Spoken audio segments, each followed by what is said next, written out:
चाकू तो किचन का ही है। सिर का घाव चाकू का तो नहीं है ना? नहीं, सिर का घाव चाकू का नहीं है। सिर पर किसी भारी चीज से वार किया गया है। वो भारी चीज है ये फूलदान।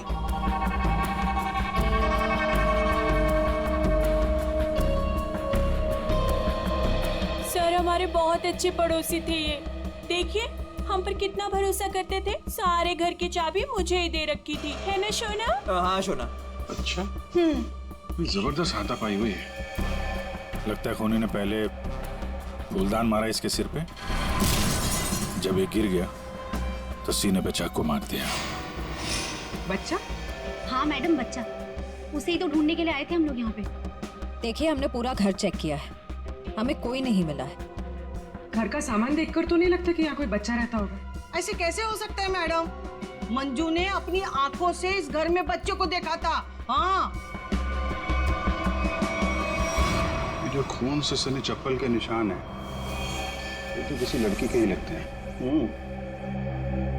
पूरी कोई लड़की ही लगती है।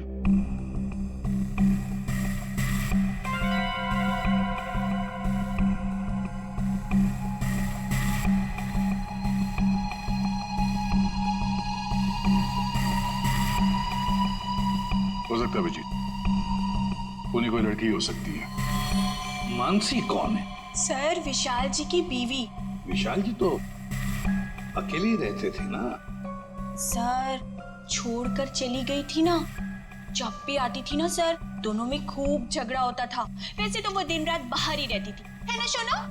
हाँ सोना। बेटे एक काम करो, किचन में जाकर के कुछ चम्मच, कढ़ाई, कड़छी लेकर के आ जाओ।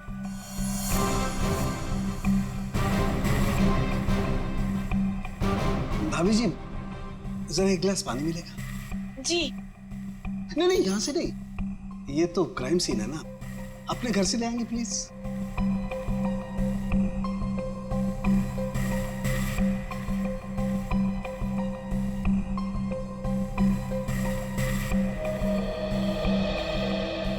Thank you.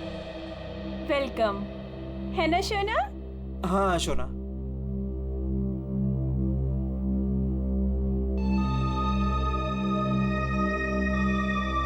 फिर से चोरी, सुधरेगा नहीं तू। ये भाई साहब, चोरी नहीं कर रहा हूँ, आपका काम आसान कर रहा हूँ, सबूत इकट्ठे कर रहा हूँ। अरे मालूम है यार, तेरा दिमाग काम करने लगा है। क्या क्या? अभी थोड़ी कर रहा है, हमेशा से करता है। अरे हाँ हाँ पता है। हाँ। सर वो तीनों बाइयां एक ही बात कह रही हैं कि इस घर में एक बच्चा था जिसे मंजू ने देखा था। और सर मंजू गायब है। विशाल के घर से हम लोग जो ये बर्तन लेकर के आए थे, इन बर्तनों पर लगे हुए उंगलियों के निशान इस चाकू पर लगे हुए उंगलियों के निशान से मैच होते हैं, जिससे विशाल का खून हुआ। बॉस, विशाल के घर के किचन में सिर्फ मंजू का ही आना जाना था। मतलब खून मंजू ने किया है? बिल्कुल, खून मंजू ने किया, लेकिन मंजू के साथ एक और आदमी भी था। कौन था? आइए आइए।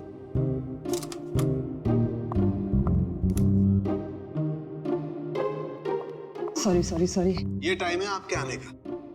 वो सर एक्चुअली बाहर है ना। अरे बाहर बारिश बहुत है सर, ऑटो टैक्सी आसानी से मिलती नहीं है। ऐसे में बेचारी तारिका जी इतनी मुसीबत से यहाँ पर आई हैं और आप उन्हें डांट रहे हैं। ओह अच्छा, तो आपको तारिका जी से इतनी हमदर्दी है तो आप एक काम कीजिए, तारिका को लाने ले जाने की जिम्मेदारी ले लीजिए ना। हाँ आप कह दें तो कर देंगे ये भी। कब हो सकते? शक्ल देखो इनकी। क्या सालुंखे, मंजू के साथ जो आदमी था उसके बारे में बता। मंजू के साथ जो दूसरा आदमी खून में शामिल था, उस आदमी का रंग गोरा होगा, मतलब उसकी स्किन फेयर होगी। डॉक्टर साहब आपको ये कैसे पता चला कि वो आदमी गोरा था या काला था? विशाल के उंगलियों के नाखूनों में मुझे चमड़ी का टुकड़ा मिला है। उस चमड़ी के टुकड़े का रंग साफ। जब विशाल ने उस आदमी को खरोंचा होगा तो चमड़ी का टुकड़ा उसके नाखूनों में आया होगा। इसका मतलब खूनी का रंग साफ। सालुंखे खून कितने बजे हुआ होगा? रात को लगभग 10 बजे। रात को 10 बजे के आसपास। तो फिर खून होने के बाद मंजू और वो आदमी गए कैसे होंगे?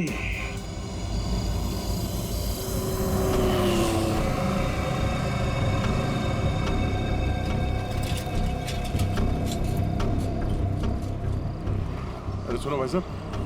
हाँ साहब। कल रात आपने यहाँ पे किसी ऐसी औरत को देखा जिसकी हाइट करीबन 5-5.25 फीट रही होगी और साड़ी पहनी थी उसने? रात 10-10:15 बजे की बात है। उसके साथ में एक बच्चा भी था। और बच्चा, हाँ याद आया साहब। एक औरत को मैंने छोड़ा तो था, वो इस गली से बाहर आई थी और मेरे ही ऑटो में बैठी थी, लेकिन तब बच्चा नहीं था उसके पास। बच्चा किसी आदमी के साथ बैठा था दूसरे ऑटो में। आदमी? वो देखने में गोरा था क्या? साहब अब इतना याद नहीं मुझे। उस औरत को छोड़ा कहाँ पे था तुमने? साहब उस औरत को काली नगर जाना था और मैंने उसे वहीं उतार दिया था। ठीक है, एक काम करो, जहाँ पे तुमने उस औरत को छोड़ा था ना, हमें वहाँ पहुँचा दो, ठीक है? चलिए साहब।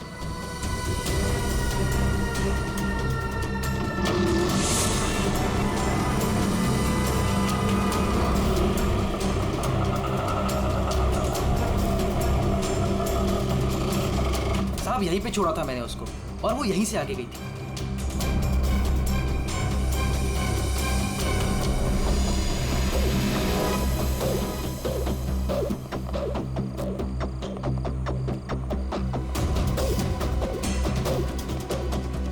Excuse me. हाँ साहब। आप किसी मंजू नाम की औरत को जानती हैं? दूसरों के घरों में काम करती है और कल रात यहाँ पे 10-10:30 बजे आई है किसी ऑटो में। मंजू? हाँ। मंजू को तो जानते हैं रमेश साहब, कल आई थी इधर, दिन में आई थी। दिन में? हाँ साहब, वो दिन में उर्मिला को मिलने आई थी। और साहब उर्मिला कल रात को आई थी। जिसे हम मंजू समझ रहे हैं, कहीं वो उर्मिला तो नहीं? उर्मिला कहाँ रहती है आप जानती हैं? उर्मिला ये के सब मेरे सामने रहती है। मंजू और उर्मिला एक दूसरे को बहुत अच्छी तरह से जानती है साहब। और उर्मिला है ना, आजकल बहुत परेशान रहती है अपने बच्चे के लिए। क्यों? क्या हुआ उसके बच्चे को? वो उसका बच्चा राजू है ना, कई दिनों से गायब है साहब। ओह, ये इनके घर पे ताला लगा हुआ है। कहाँ गई है? वो मेरे को नहीं मालूम है साहब। ठीक है, थैंक यू। Thank you. इस विशाल के घर पे फिर से जाते हैं। ठीक है, आप रेडी? तुमको और श्रेया को जरा काली नगर आना होगा अभी।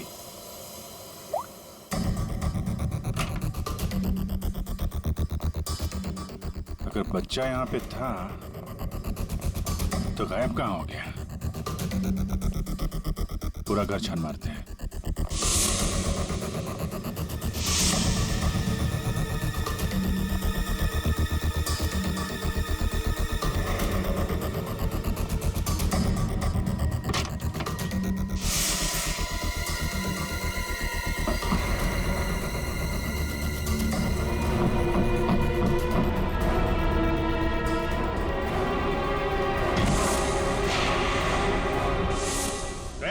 पूर्वी,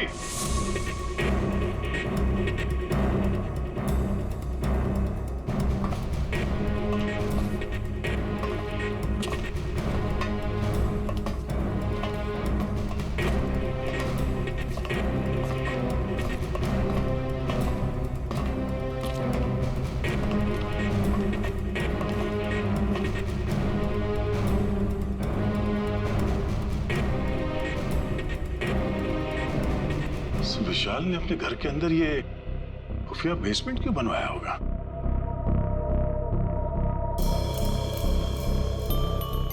सर ये देखिए, यहाँ पर तो बच्चों के खिलौने और कपड़े भी हैं। बच्ची के कपड़े? ये देखो। सर लेकिन बच्चों को यहाँ किस लिए रखा गया होगा, वो भी इस तरह छुपा कर? मानसी, विशाल की पत्नी, उसे जरूर पता होगा क्या चल रहा है यहाँ पे। वाओ!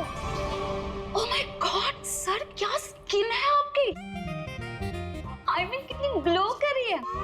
वैसे आपको ब्यूटी टिप्स की कोई जरूरत तो नहीं है, लेकिन मैं आपकी स्किन को और भी ज्यादा सुंदर बना सकती हूँ। बस एक बार आपको मुझसे फेशियल करवाना पड़ेगा।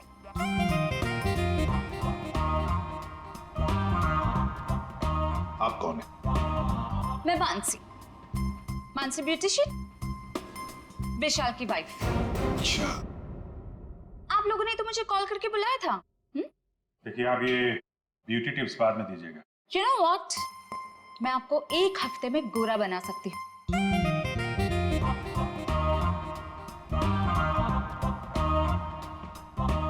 एक्सक्यूज मी, मैं और हैंडसम बनने के लिए क्या कर सकता हूँ? सॉरी, आपका कुछ नहीं हो सकता। हमने आपको यहाँ पे ब्यूटी टिप्स देने के लिए नहीं बुलाया। आपके पति विशाल अपने घर के बेसमेंट में बच्चों को क्यों रखते थे? हाँ? What? कौन सा बेसमेंट? कौन सा बच्चा? आप और विशाल जिस घर में रहते थे वहां पे हमें एक सीक्रेट बेसमेंट मिला है जहाँ पे वो बच्चों को छुपा के रखता था। Really? लेकिन सर उस घर में मैंने आज तक किसी कोई बेसमेंट को नहीं देखा। ये बच्चों के बारे में तो मैं पहली बार सुन रही। रहा सवाल विशाल का, तो वो तो एक नंबर का घटिया इंसान है। घटिया? So you know what? विशाल बहुत पैसे कमाता था, लेकिन मेरे से और किसी को भी नहीं पता कि वो इतने सारे पैसे कहाँ से लाता था। कहाँ से लाता था? सर पता है, विशाल ना होटल्स एंड रेस्टोरेंट्स में घूमता था, वो भी अलग अलग लड़कियों के साथ, और ढेर सारा पैसा लाता था। जी अच्छा। और इसी वजह से मैं उसे डिवोर्स देना चाहती थी, और सबूत इकट्ठा करने के लिए मैं उसके पीछे पीछे भी घूमती थी। इस बात का कोई सबूत है आपके पास? सबूत है ना?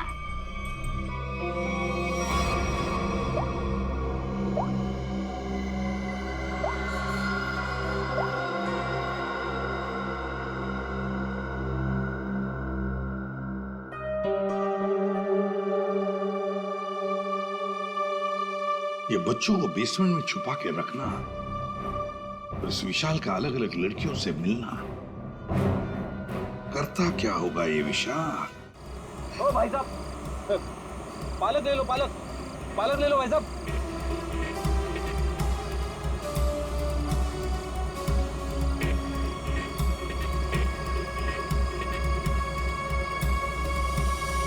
बहुत रात हो गई श्रेया, मुझे तो नींद आ रही है। ठीक है सर, थोड़ी देर आराम कर लेते हैं।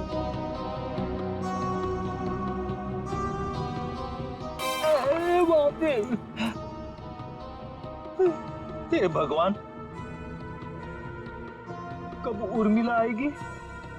इन मच्छरों से कब छुटकारा मिलेगा?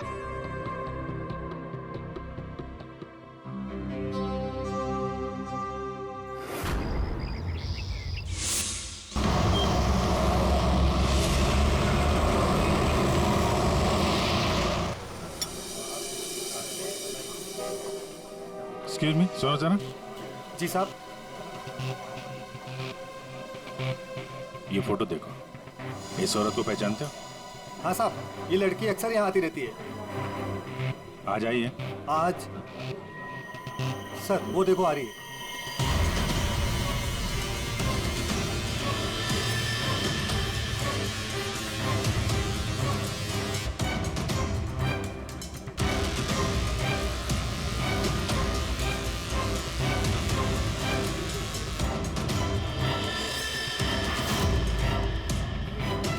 अरे आप लोगों को दिखाई नहीं देता? मैं यहाँ पर पहले से बैठी हूँ। देखिए यहाँ पर काफी जगह है, आप कहीं और जाके बैठ जाइए। हम लोग बिल्कुल सही जगह बैठे हैं। चुपचाप बैठी रहे, वरना वरना क्या? CID।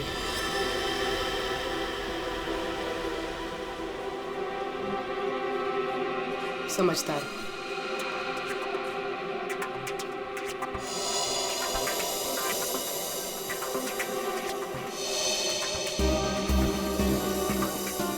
हाँ सर, मैं विशाल के लिए काम करती थी। कैसा काम? सर वो विशाल बच्चों की खरीद फरोख्त करता था। मतलब चाइल्ड ट्रैफिकिंग करते थे तुम सब? हाँ? जी सर। पूरी बात बताओ। सर वो हम 3 लड़कियां हैं। पहले हम घूम घूम कर पता करते हैं। क्या क्या पता करते हो? हम अलग अलग जगह जाकर छोटे छोटे बच्चों पर नजर रखते हैं, उनके बारे में पता करते हैं। अगर उनके माँ बाप गरीब हुए तो हम उन्हें पैसे देके उनके बच्चे खरीद लेते हैं, और ज्यादातर हम बच्चों को किडनैप करते हैं, फिर उन बच्चों को हम विशाल को सौंप देते हैं। सर ये तुम्हारे चेहरे का नक्शा इसी चक्कर में बिगड़ा?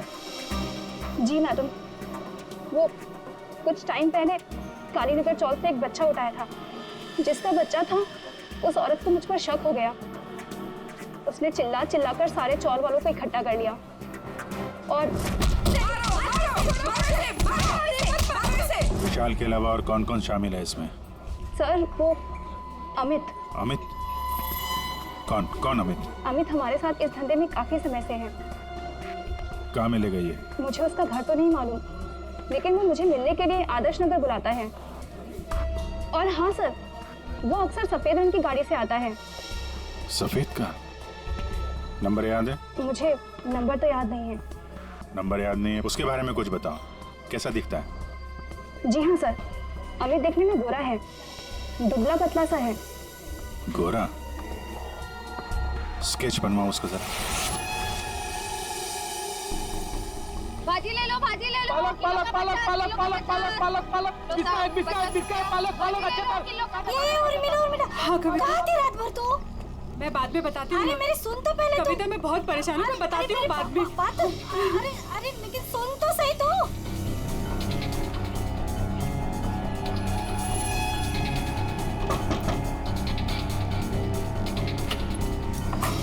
उर्मिला जी, जी आप लोग कौन?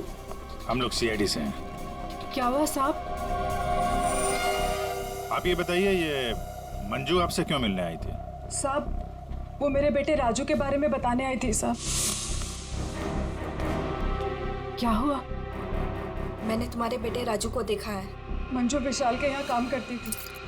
उसने जब राजू की हालत के बारे में बताया तो मैं विशाल के घर अपने बेटे को लेने चली गई साहब। आपका बेटा कैसे किडनैप हुआ था? किडनैप? नहीं साहब, वो किडनैप नहीं हुआ था साहब। कोई संस्था वाली आई थी, उन्होंने कहा कि मेरे बेटे को अच्छे स्कूल में पढ़वाएंगे। मेरी हिम्मत मारी गई थी जो उनकी बातों में आ गई और खुद अपने राजू को उन्हें दे दिया साहब। और इस काम के लिए साहब उन्होंने कुछ पैसे भी दिए थे।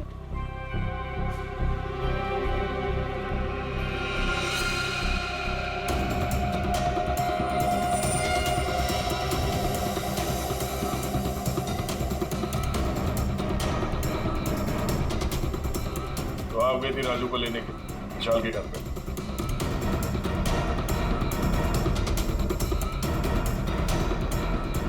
हाँ साहब। और वहां जाके तुमने विशाल का खून कर दिया। साहब मुझे नहीं पता था, मुझे नहीं पता था वो मर जाएगा, मुझे नहीं पता था। तब बताओ क्या हुआ था वहां पर? साहब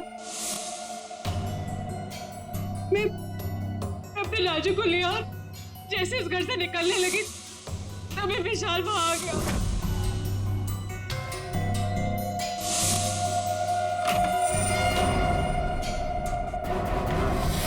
इतनी हिम्मत तू यहाँ तक आ गई? हाँ, मैं अपने बच्चे को इस घर से निकालने आई हूँ और मैं इसे निकाल के रहूंगी। मुझे कोई नहीं रोक सकता, कोई भी नहीं। तू क्या कर रहे हो?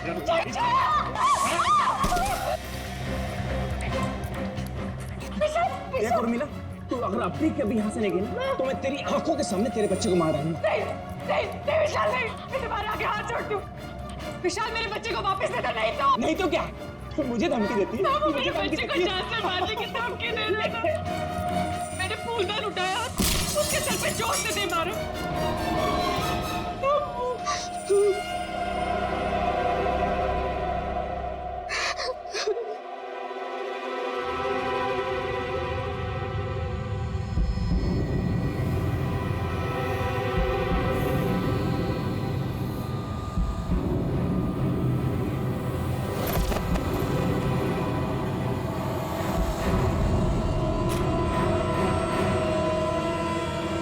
नीचे गिर गया था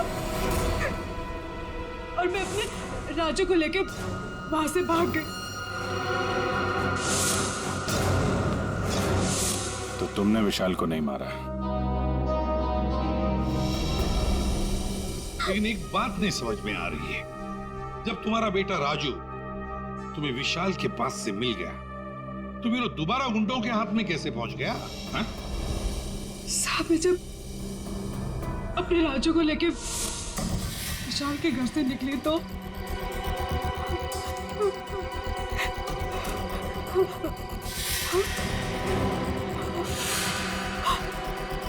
क्यों?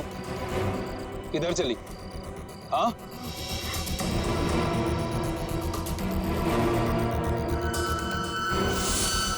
मेरे लिए मेरे बच्चे की जान सबसे कीमती है साहब।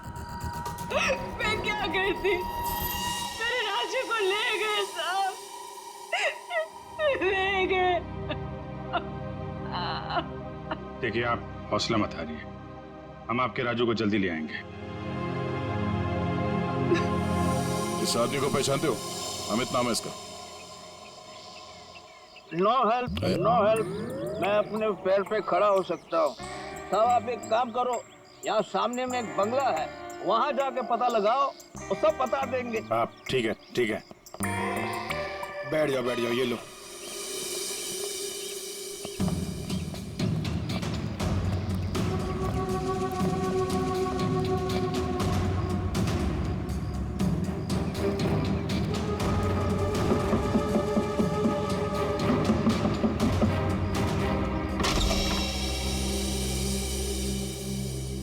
जी कहिए। अमित है घर पे? जी नहीं, वो तो नहीं है। कहाँ गए?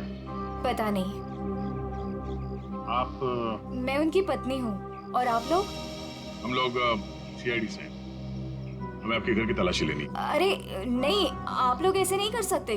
अगर उन्होंने मुझे पराये मर्दों के साथ बात करते देखा ना तो बहुत डांटेंगे। मैडम, हमें अपना काम करने दीजिए, आप साइड में हो जाइए। अरे अरे रुकिए, आप अंदर नहीं जा सकते। अरे रुकिए रुकिए रुकिए, मैडम मैडम आप समझाइए ना। भाई साहब रुकिए, भाई साहब। अरे भाई साहब, मेरे पति आएंगे ना तो मुझे बहुत मारेंगे। मैडम कम से कम आप तो समझाइए इन्हें।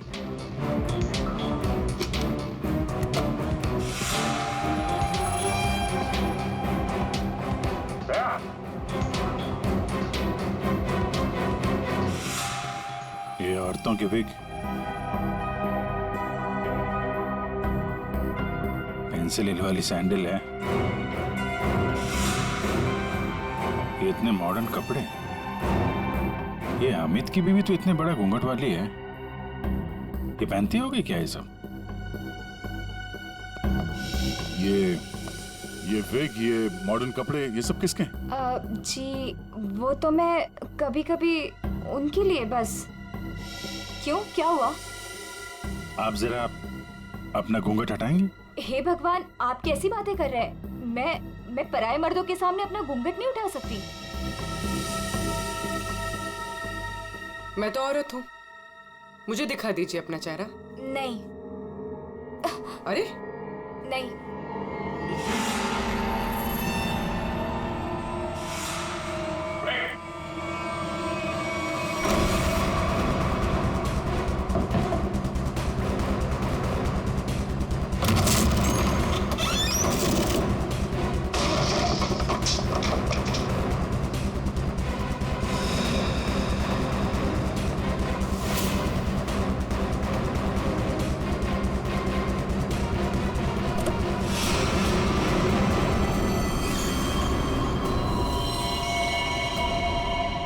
तो मर चुका है, किसी ने गोली मारी इसे। कार चेक करो।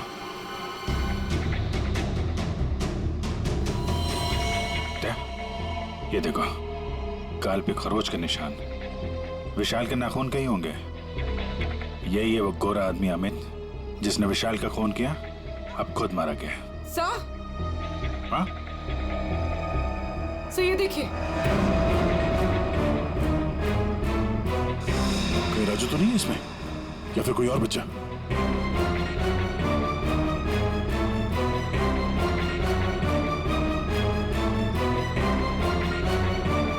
मैडम, मैडम,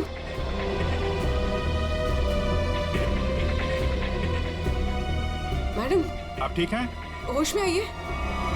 ठीक है आप? हाँ, मैं ठीक हूँ। आप है कौन? मैं मंजू हूँ। मंजू। राजू का है? राजू मुझे पता नहीं, वो लोग राजू को लेके गए हैं। मैं बचाने गई थी तो उन्होंने मुझे बांध के यहाँ डाल दिया। तो फिर राजू है कहाँ? इनको अंदर ले जाओ। पंकज, एम्बुलेंस बुलाओ जल्दी।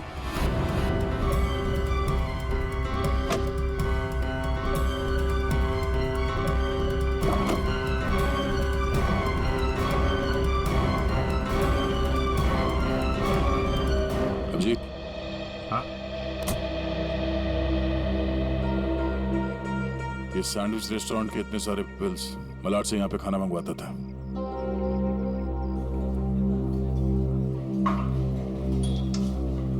अरे वो manager, thank you. Excuse me sir, sir यहाँ पे कोई काम मिलेगा सर? सर मुझे इंटर्नशिप करना है सर। सर मैं फ्री में काम करूंगा सर, मैंने होटल मैनेजमेंट का कोर्स भी किया हुआ है सर। यहाँ पे डिलीवरी बॉय बना दीजिए sir, please sir, I request you sir. इतनी पढ़ाई करके डिलीवरी बॉय का काम करोगे तुम? ठीक है, थैंक यू सर।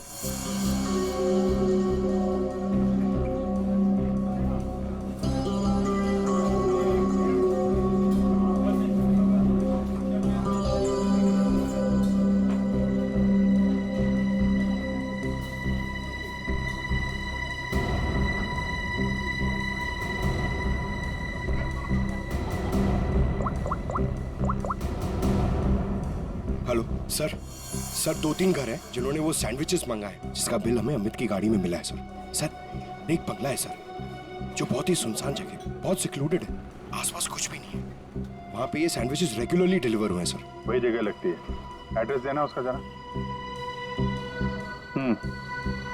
ओके, तेरा नंबर ना, एक काम करो, मैं उस एड्रेस से ऑर्डर करता हूँ, तुम डिलीवरी लेकर वहाँ पहुँचो। Okay? Yes sir, yes sir. Hello, हाँ कहिए। 4 सैंडविच, एड्रेस? हाँ हाँ हाँ हाँ, आ जाएगा, जल्दी भेज रहा हूँ। हाँ सुनो बेटा, सर मैं जाता हूँ सर, फ्री में डिलीवरी। हाँ हाँ जाओ, लेकिन डिलीवरी जल्दी करना। yes. हाँ जाओ।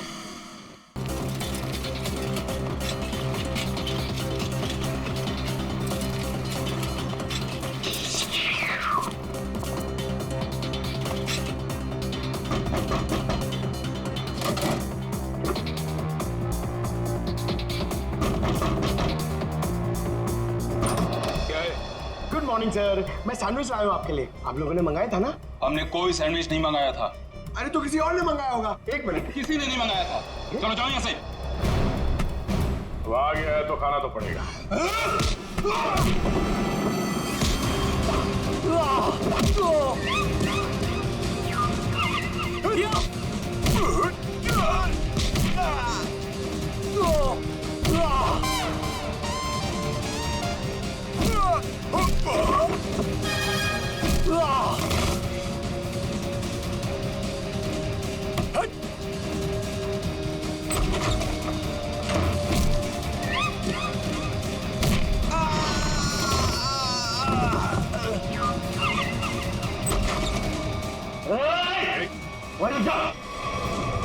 अगर बच्चे की जान की सलामती चाहते हो तो वहीं रुक जाओ।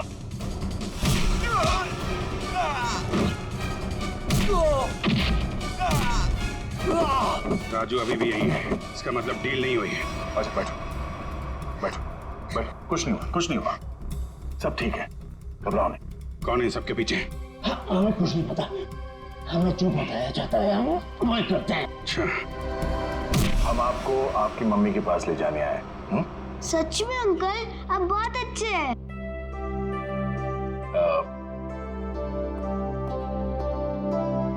अच्छा बेटा, आपसे एक बात पूछनी।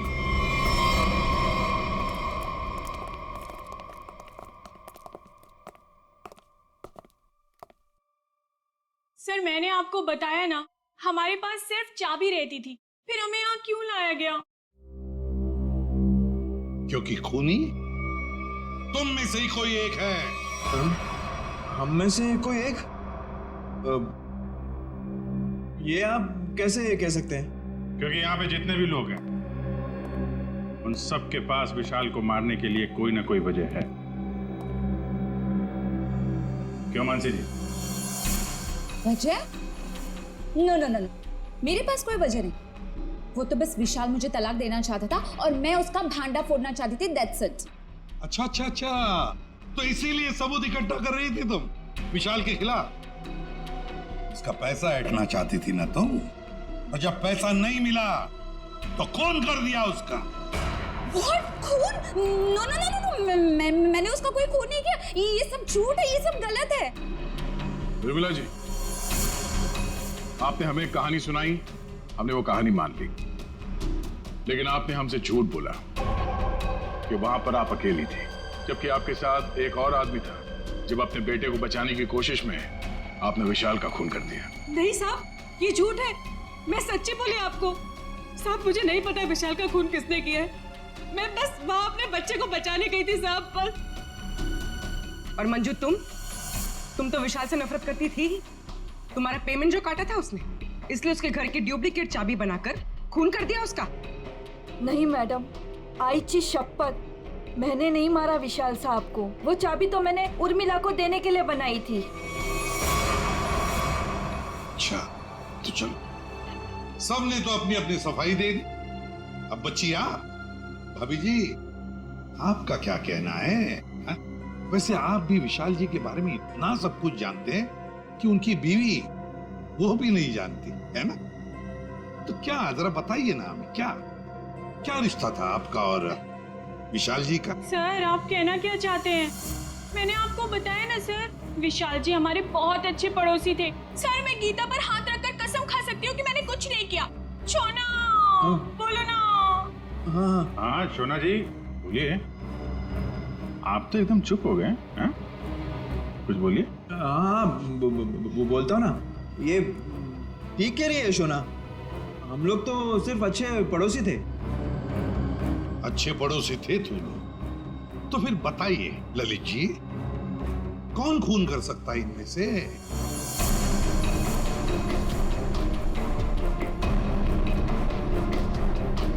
हाँ ये मंजू होगी। बच्चे को लेने गई थी और विशाल को मार दिया। अच्छा, लेकिन हमें ऐसा नहीं लगता। विशाल का खून किया नहीं है, करवाया गया है। मालूम है किसने करवाया? क्या पूछना है अंकल? ये बताओ कि जब आप विशाल के घर पर थे, तभी वहां पर आपने किसी और को देखा उसके साथ? हाँ। आप पहचानते हो उसे? हाँ। तुमने? मैंने विशाल का खून करवाया अमित से।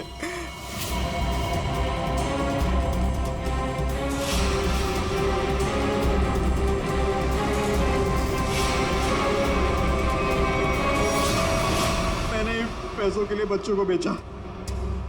मुझे पैसे कमाने थे। पैसे कमाने थे तो कुछ भी करेगा। छोटे छोटे मासूम बच्चों को उनके माँ बाप से दूर रखा तुमने। पैसों के लिए इतना घिनौना काम किया। और जब मंजू ने राजू को पहचान लिया तो तुमने मंजू को भी मारने की कोशिश की ताकि वो तुम्हारे बारे में किसी को ना बताए। कानून तुम्हें कड़ी से कड़ी सजा देगा। जेल की सलाखों के पीछे सड़ते बैठना, तब तक फांसी का ऑर्डर तो आ ही जाएगा। अपने आसपास हो रहे अपराध और अन्याय के खिलाफ आवाज उठाना बहुत बहादुरी का काम होता है। और ये बहादुरी मंजू तुमने दिखाई, जिसकी वजह से राजू की जान बच गई।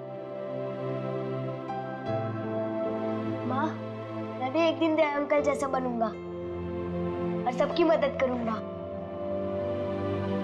दया अंकल, प्रॉमिस कीजिए कि आप मुझे मिलने आते रहेंगे। अरे हाँ बेटा, मैं प्रॉमिस करता हूँ आपसे, मैं मिलने आता रहूंगा। क्या राजू, तुम तो बड़े ही बहादुर निकले यार। गुंडों के साथ रह के बिल्कुल डरे नहीं। जो बच्चा दया का दोस्त होता है कभी नहीं डरता है।